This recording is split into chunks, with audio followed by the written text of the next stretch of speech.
Hey everyone, welcome to Comics Are Awesome. This week I want to talk about someone who, while well respected in the industry, doesn't get enough recognition outside of it. MarkGruenwald. The man had a near encyclopedic knowledge of comic history and was the writer of the largest number of issues of Captain America as of this video's release, a character which he loved greatly. However, according to many people, Mark included, his magnum opus was the 12-issue maxi series, Squadron Supreme.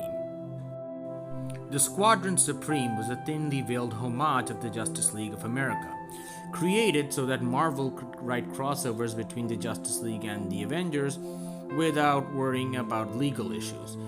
Mark always felt that the characters were underdeveloped and were always used to show off the superiority of the teams they were fighting against. And since he always wanted to write a Justice League story, he decided to use the Squadron in their place. Before we get into the main story, here's a quick summary of the setting. A villain called the Overmind uses mind control on the Squadron Supreme to take over their world. They defeat him, but as a result, the governments and infrastructure are left in ruins and everybody hates the Squadron. So without any further ado, let's get right into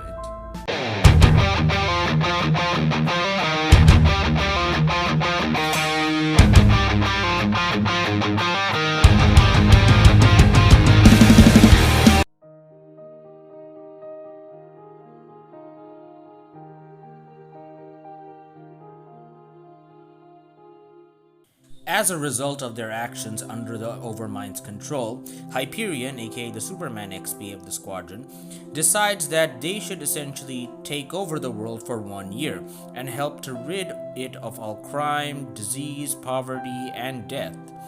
Nighthawk, the Batman XP of the Squadron, denies that this will do any good and promptly quits the team. The Squadron effectively put their plans into action. However, Nuke, the Firestorm XP of the Squadron, gets revealed to him that his powers are basically giving cancer to those near to him. He goes insane as a result and fights and dies in a fight with Spectrum, the Green Lantern XP of the Squadron. In the meanwhile, despite this tragedy, the Squadron carries on. The Wonder Woman XP basically promotes non-lethal weaponry in favor of guns and the like, which does go well. What doesn't go well is the behavioral modification technology developed by Tom Thumb, the Atom XP of the Squadron. And the unfortunate first user of the behavioral modification device is Lady Lark, the Black Canary XP, and it was used on her by the Golden Archer, the Green Arrow XP, who basically was pissed that she turned down his marriage proposal and decided to use the device to make her love him. He regrets it, of course, and is promptly kicked out from the Squadron, but some of the Squadron's villains find out about it and attack the Squadron, and that story ends with them having their behaviors modified to join the Squadron willingly. In the meantime, there's also a side story about Tom Thumb, who has contracted cancer from Nuke, basically having to just give up on his morals to try to find a cure, only to find that that cure wouldn't work on him, and he dies as a result, compromising his morals.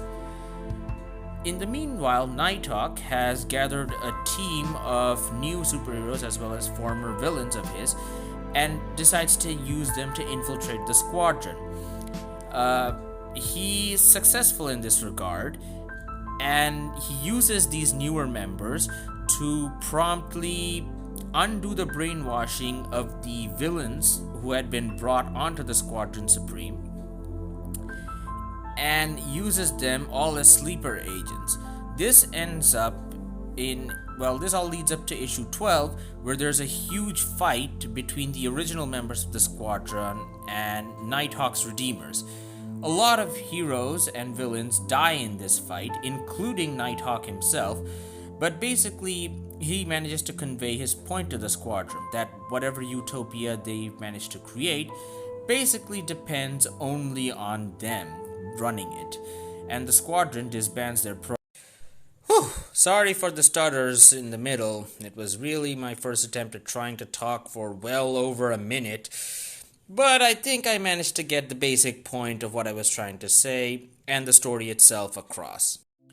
MarkGruenwald does not pull his punches in this story, and it's all the better for it. He does also paint everyone's actions in a much more morally ambiguous light. The squadron, and a typical, I should say, departure for this type of story, are not actively trying to take over the world. They are, in fact, trying to make things better. While Nighthawk has done some morally great things in order to maintain his moral viewpoint. Despite Nighthawk basically being right here, he was also forced to compromise in his morals. He recruited former villains, and at one point he was forced to mind wipe one of the heroes who had found out about his plan. I guess the entire moral of this story could be summarized as the way to hell is paved with good intentions.